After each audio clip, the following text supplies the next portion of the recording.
Hot 96.3, Indy's number one station for hip hop and R&B. And this weekend is powerful, it's impactful, and we want to make sure to get everyone inspired just because of everything that's going on in the world.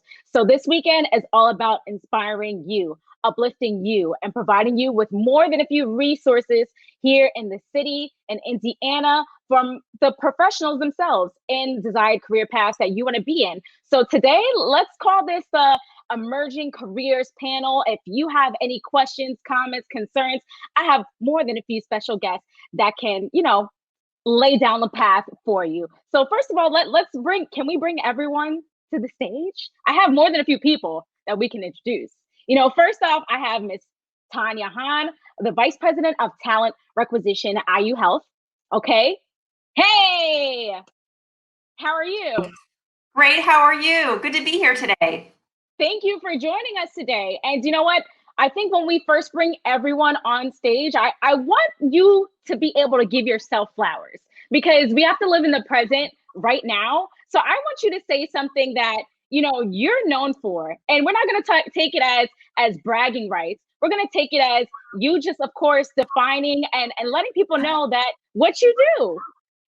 Well, thank you. I think that what I can probably say I'm proud of, and it takes a whole team though, is we really try to be innovative at work. And so trying to find ways to continually make the candidate experience easier and better for the organization that we work for is probably what I hope that I'm known for.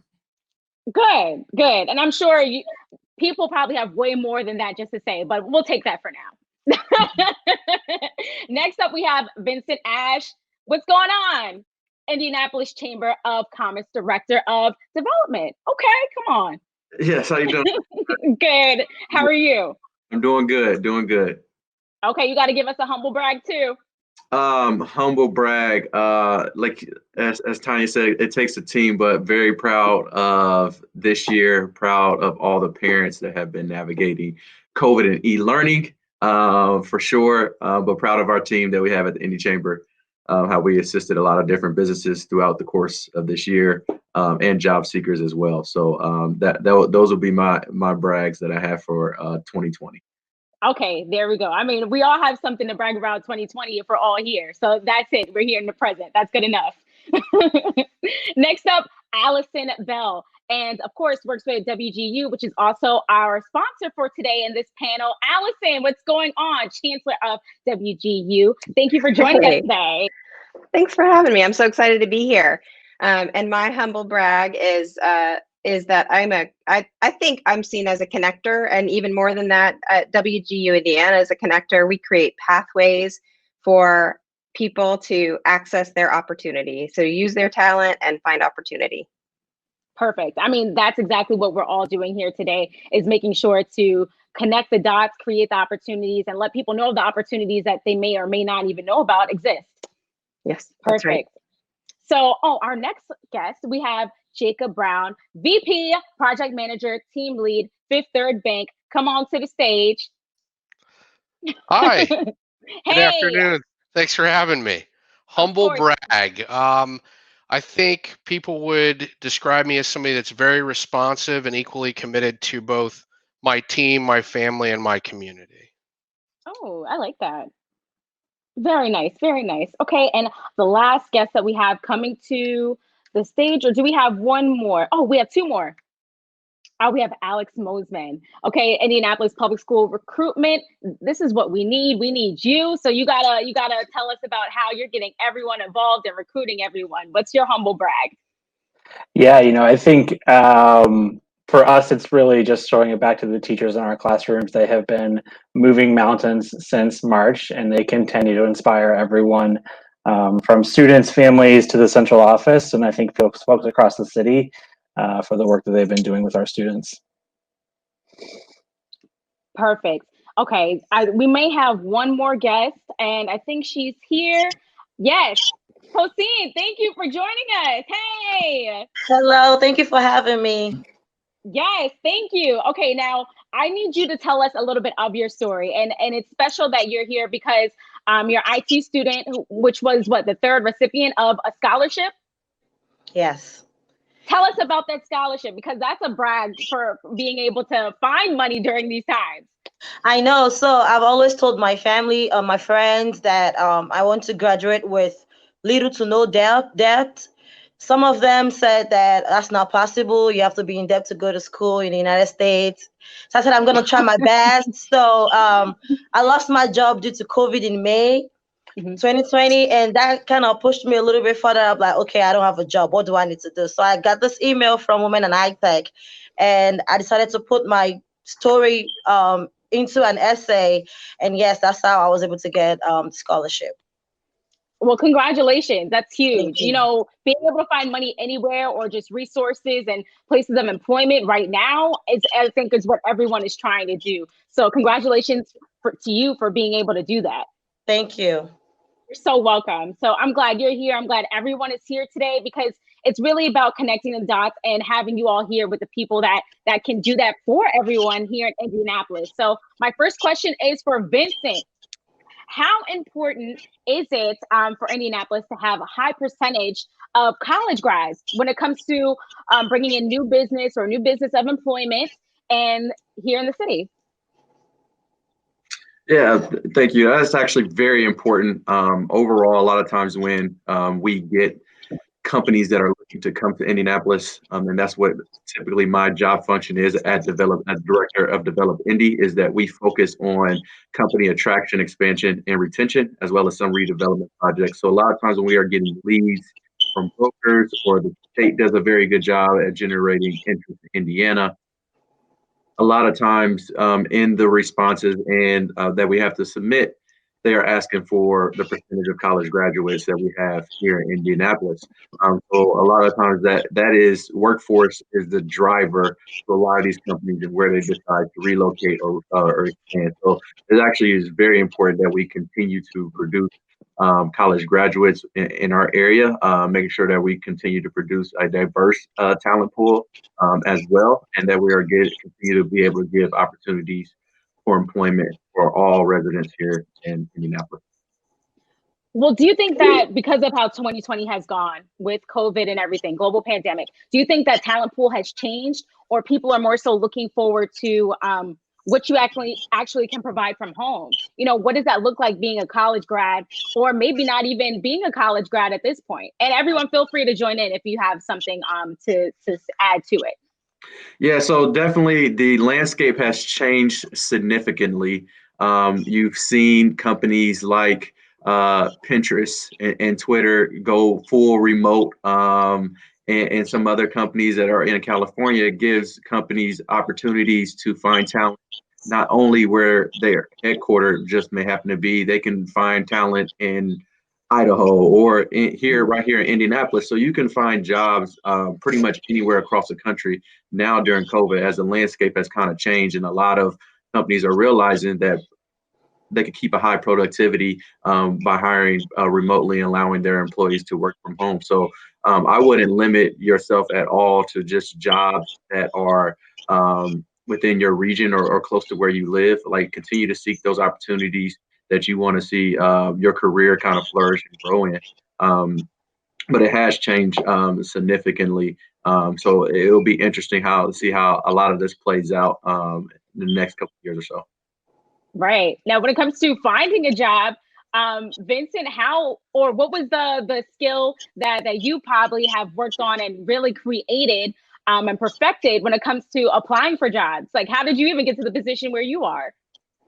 Some luck. No, it definitely took some I would say some hard work and some perseverance, really not being shy about knowing what you want and what you want to do long term, and working very hard to obtain that goal has really helped me throughout my years. I am a local Indianapolis kid, grew up on the west side by Riverside Park, went to Tech High School as well. So I am very humble to be where I'm at today. But also, like, it took a lot of work getting to that point. So I can't even networking as well. Indianapolis is, I call it a big small town. A lot of people say that. you can network with a lot of different people that are, you know, one person or 1 degree or 2 degrees away from being where you want to be career wise. So networking is huge. But again, nothing replaces, you know, hard work and dedication. So that would be those would probably be the two biggest suggestions that we'll have for job seekers right now. I think that makes the best transition to Alison. You know, when we're talking about being a graduate, being a student at WGU, how is the placement for students in their degree fields? And what do employers typically have to say about WGU graduates during that transitional phase? Great question. So one thing to know about WGU Indiana, while, you know, you can come straight to WGU from high school, most of our students are working adults. So more than 70% of our students work full-time. And if you add in part-time work, it goes even higher. So placement, well, a lot of times people return to school and go to WGU Indiana to earn a degree to maybe get a promotion, or like Tosin, it helps with her finding a new job. So because so many of our students already work, we don't have a lot of placement data because they're working. What we do have is we have 80%, I got the data right in front of me so I can get it right here. Oh yeah, give us a yeah, so we got 90% of WGU grads said that the school, for one thing, met their expectations. 97% of grads said they were prepared for their jobs when they graduated. And 87% rated the job performance of employers rated the job performance of their WGU graduates that worked for them as excellent or very good. So so we are a top-rated school in that way. And the other thing is that we were created as a university to meet workforce demands. And so all of our degree programs have that workforce readiness in mind. That we're a competency-based university, so we measure accomplishments by competency. So our graduates, when they graduate, they have the skills that leaders from the workforce have said that their employees need.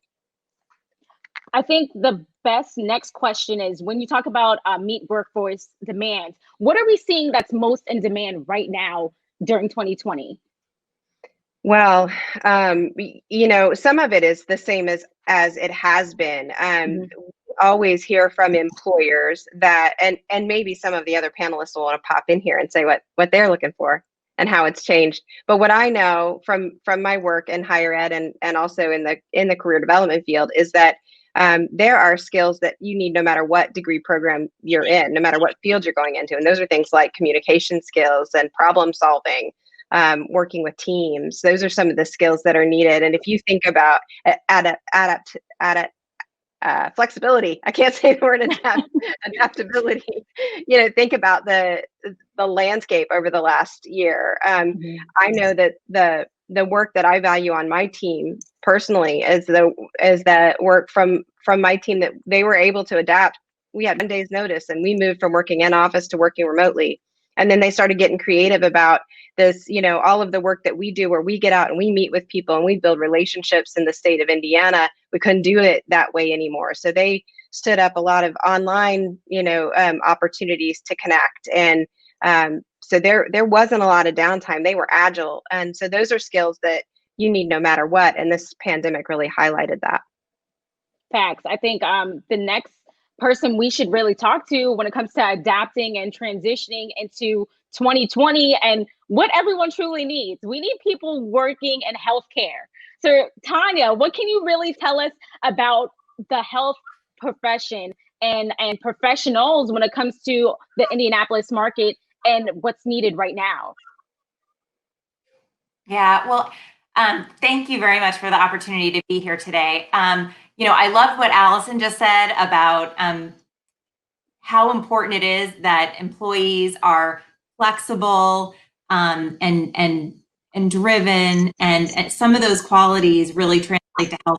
And healthcare, you know, one of the great things about our industry is that it never goes away, and there is always demand. So it is not cyclical like a lot of other industries are. But we've seen more demand for hiring than ever. especially when you think about whether it's nursing or patient care assistants or housekeepers, those people who are on the direct front lines providing care to patients, because with this unprecedented pandemic, we've had, higher volumes in our facilities. It's been so critical that we have the workers to deliver that care. So for us, it has been an exceedingly busy year, and it's been, really fun to try to find ways to hire virtually. Again, as Alison said, overnight we had to go from scheduling interviews and having candidates come in and meet with hiring teams to doing it all remote.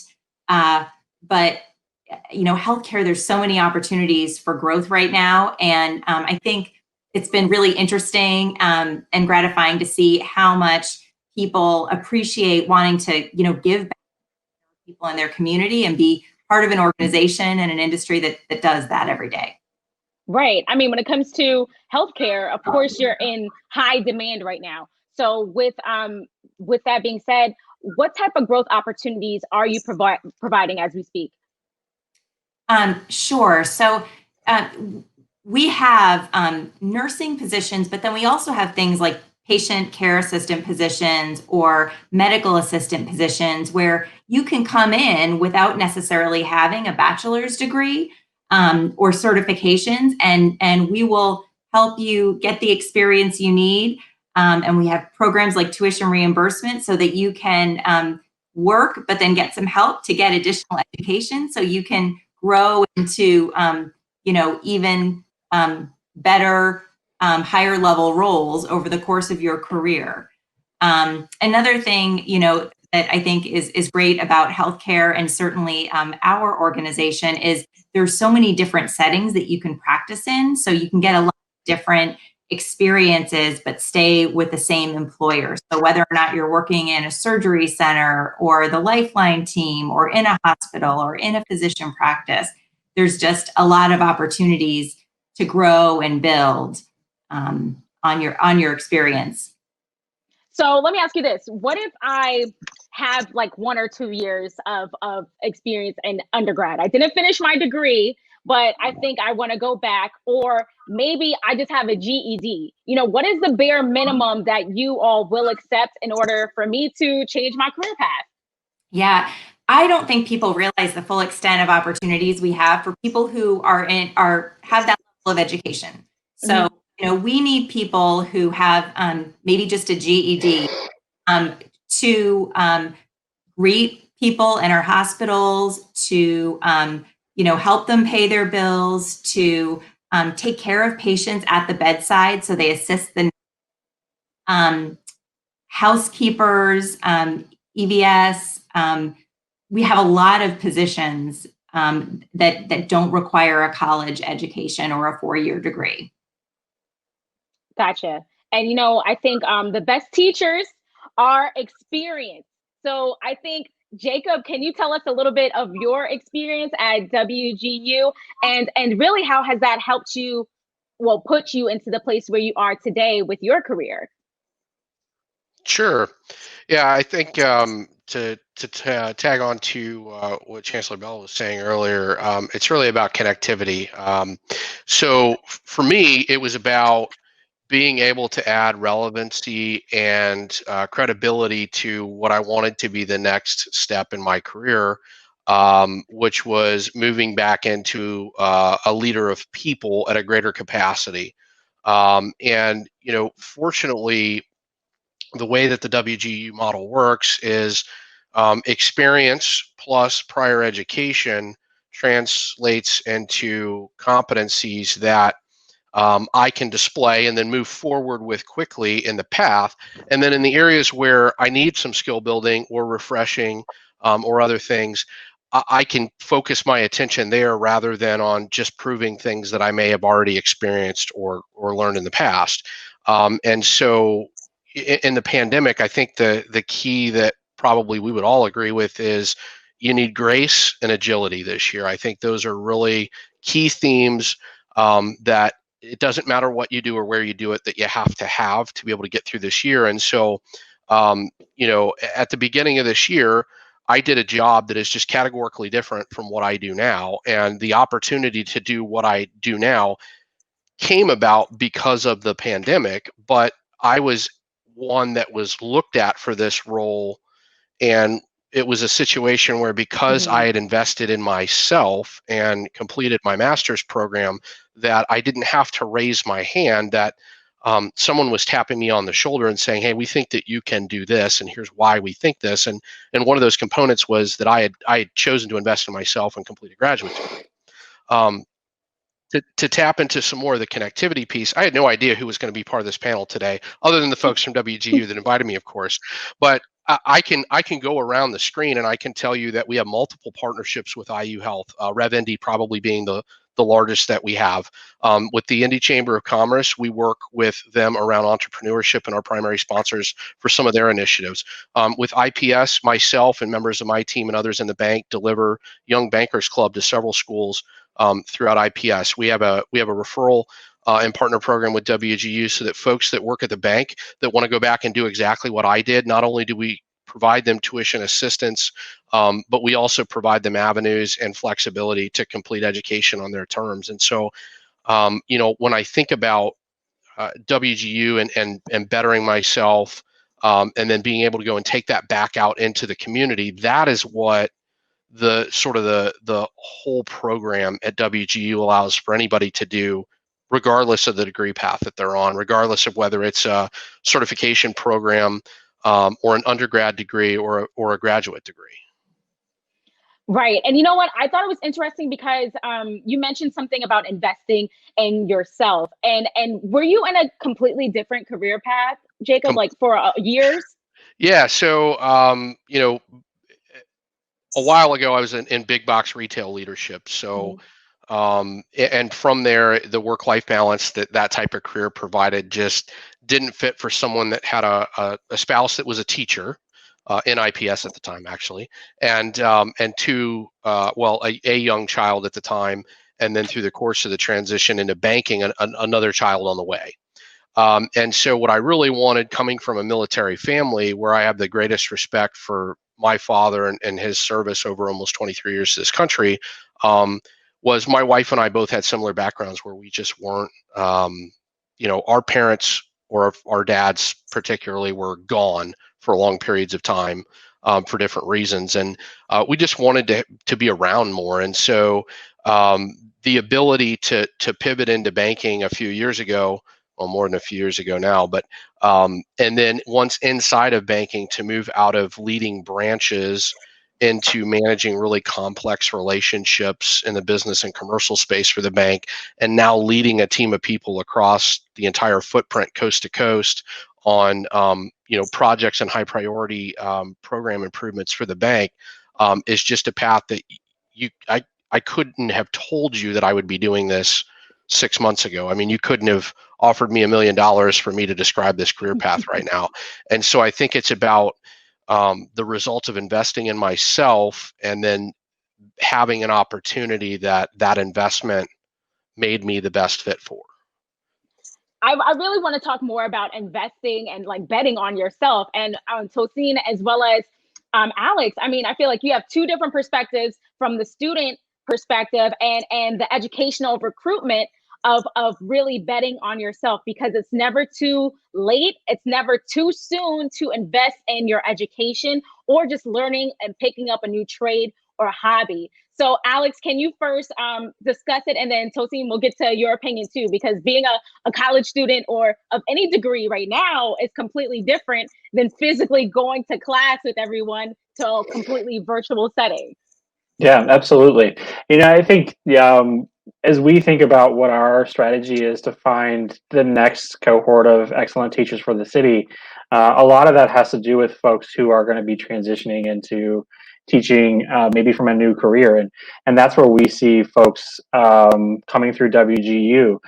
We have programs in the district right now that allow someone who maybe doesn't have a teaching license but can get their foot in the door working in classrooms with students as they develop and take classes through a program like WGU. and then be able to transition into a full-time role. I think I would be remiss if I didn't say, at Indianapolis Public Schools, we're really proud now about the work we've done around compensation for teachers.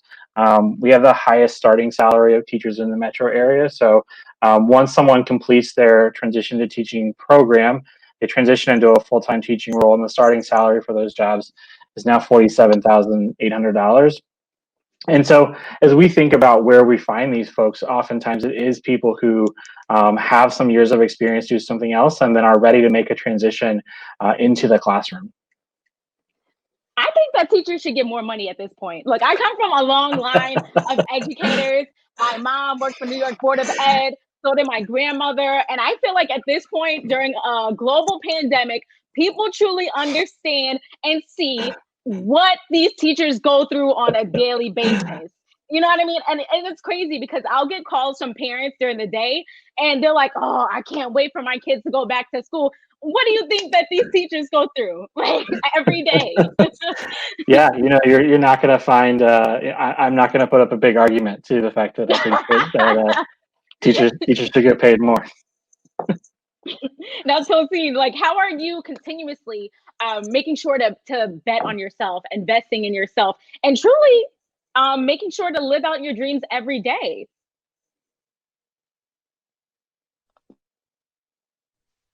For me, yeah. So I'm a mother of a 5-year-old and a 2-year-old. And then we have a global pandemic going on. And I also have my personal issues that I'm going through. And a traditional educational settings would not cut it for me. I would have stopped school or faced my children or something else. But thank God for WGU. It allowed me to have the flexibility, So during the days when my kids are up and running, I can wake up in the middle of the night and turn my homework in. I can get my classes done. And right now, I can boast of 2 certifications thanks to Western Governors University that is going to push me forward in my career path when I'm ready, when I'm able to get the job opportunities. Perfect. And you know what? Let me ask you from your point of view as a student right now, how have you been able to find scholarships? I know, can you tell a little bit about how you came across your scholarship with WGU? So for me, I was lucky enough to meet someone in my previous education, Ivy Tech Community College, and he told me don't just go to school, network and join groups, because when you just go to school, you end up with a bachelor's degree and then you don't have a job. You just keep applying. People tend to give you more job when there's somebody on the inside that knows you. And the best way to do that is to just find a group that aligns with your values as a person. So I was lucky enough to meet someone during a class. One of the instructors handed out about indie women in tech. And then I applied to them, I joined them, and through them I was able to join Women in High Tech. And that was how I was able to get the scholarship. Wow, that's amazing. They also introduced me to Western Governors University. Gotcha. So can you speak a little bit, or maybe Alison, you can join in as well when it comes to women in tech. What does that look like right now, and how much of a demand is it for the Indianapolis market? Oh, so the demand for women in tech everywhere in the country is high. That's a field where, for whatever reason, right, that women are well underrepresented. And so if you are a woman who's interested in technology, I can promise there are opportunities for you in Indianapolis. I want to touch on something that's kind of been alluded to here, but I want to make sure that it's really clear. There are ways to finance returning and completing your degree that are outside of loans. So the $10,000 scholarship that Tosin was awarded is one of 10 that we're awarding this year as a part of our 10th anniversary at WGU Indiana. But we have so many more scholarships out there. And so the way to find them is, Tosin's right, that networking, and Vincent referred to it too, is valuable. That's how you find out about opportunities. But scholarships are easy to find at WGU. We gave away almost $1 million, so more than $900,000 in scholarships last year alone, and our goal is to exceed that this year. We'll see if we make it happen. But finances shouldn't stand in the way. There are scholarships. You go to wgu.edu, click on scholarships, you'll find the scholarships and apply. Beyond that, Tanya referenced it, Jacob referenced it, your employer, so often employers will pay for you to return and complete your degree. And so if you're someone who is like Tosin, she needed to work, she's got to support her family. And so, but you don't think you can't start working at an employer like IU Health or like Fifth Third Bank, that where you'll be building your skills and you'll be building your network. But also they may pay for you to return and complete your degree. So I just want to like really emphasize that. And it's sure, come to WGU Indiana. We've got bachelor's and master's degrees in more than 60 different degree programs that you could choose from. So maybe you'll find something that works for you. We're also, like Tosin said, we're flexible and affordable, and we were built for working adults. So we might work for you, but there are a lot of other universities too that you could return and complete your degree. My goal here is to make sure that everybody understands there's support, there's financial opportunities. Don't tell yourself that you can't do it before you turn over every stone, because you probably would be surprised at how accessible returning and completing a degree is. Alison, how adaptable is it when it comes to getting these degrees, like in teaching and nursing, when it comes to online education right now at the moment? So I will say this, I am repeating what the president of our university says, and I love it. He says, we weren't built for a pandemic, but it just so happens that because we were built with the student at the center of everything that we do, when the pandemic hit, our students got to keep going. So so that's one thing. Because we're online and because we do it right, we're great for that. But specifically, how do you do a nursing degree or a teaching degree online? All of our coursework is online. So in any degree program that you have, it's online. But when you are working on your nursing degree and you have the clinical rotations, we have partnerships with places like IU Health, where our students can go and complete their clinical rotations while they're earning their degree. So they do that in person, which is great. You want a nurse that actually works with people. I was going to say, like, are we going to IU Health virtually too? Like after they leave class with WGU, like how are we doing this? Yeah, so they do have to be able to do that part in person. Our teachers also have their student teaching they do in the classroom, and we have partnerships with school districts around the state where we place our teachers just like any other university, but everything else leading up to that is online, which makes it more accessible, that fits better for working adults and for a lot of folks, really. So while we're securing these degrees, Alex, can you just tell us what type of degree I would need in order to work in the field that you work in? What will put me in the best situation and employment opportunity possible?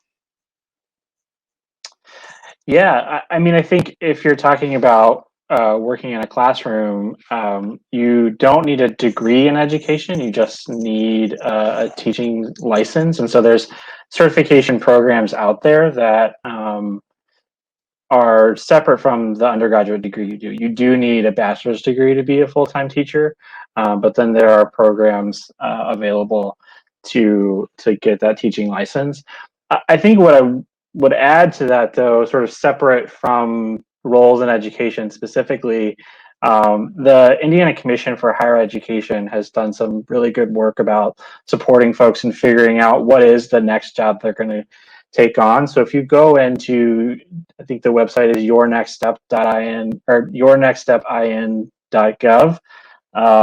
They have like a tool for you to be able to figure out both what career paths exist in Indiana and then where there is actually state funding available for folks to get advanced certifications or to get more workforce training. Gotcha. One of the most important things I want everyone to leave with after joining us for this weekend of Inspire You is to make sure, that they know that these resources are available and just waiting for them to reach out and get them. So if everyone can at least say one or two things you would say to your younger version self, while you're in the school process, while you're applying for schools, while you're applying for jobs, what would you tell that younger version self that today that could probably help motivate someone that's easily in your position that you're in or was in? And I think we should start with Tanya. Okay, great. This is an easy one for me. I would say follow your strengths. Figure out what your strengths are, and follow those. The rest will come easily, and you will be happy and love going to work every day, and success will come easily. Perfect. Okay, no, if anyone has any questions about IU Health, where can they reach you or just go to get more information at? Yeah, if they go to iuhealthcareers.org, they can connect with all of the many opportunities that we have. Perfect. Okay, Vincent, what's the knowledge that you can drop to your younger self to help somebody right now? And that's a good question. I was already inspired by hearing Jacob's and Tosin's, experiences as well. What I would probably tell my younger self is, don't be afraid to take risk, and invest in yourself, and continue to follow, not only your strengths, but things that, you're passionate about, as well. Just a little bit, like briefly of my, I guess testimony is, I was working full time and going to school full time as well. Ended up taking a internship, in the career that I wanted to be in, and a pay cut.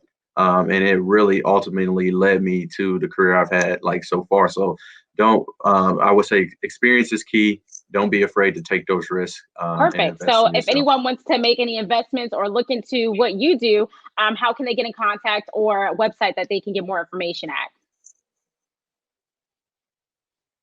Absolutely. So if you want, for job seekers that are out there, if you're looking for jobs currently, feel free to go to response.indychamber.com. We have a job board there that we link to our partners at Ascend, and Employ Indy, so we can help you find a job that is currently available now. If you need any more other information about either whether it's COVID or just about the city of Indianapolis, feel free to go to indychamber.com. Okay, Alex, what can you drop on us that you would tell your younger self?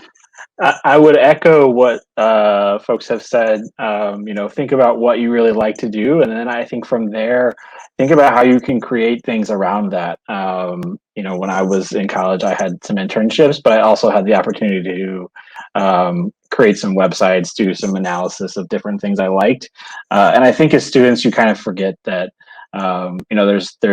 there's work being done in lots of different places. And so figure out the things you like and then just sort of go as deep as you can with that. And then that sort of is going to start to open up new opportunities and new ideas that are going to help you figure out where you want to be looking for roles.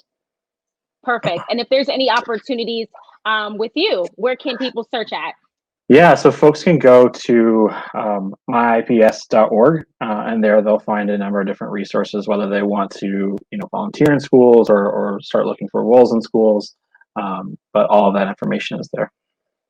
Perfect. Jacob, what would you tell your younger self?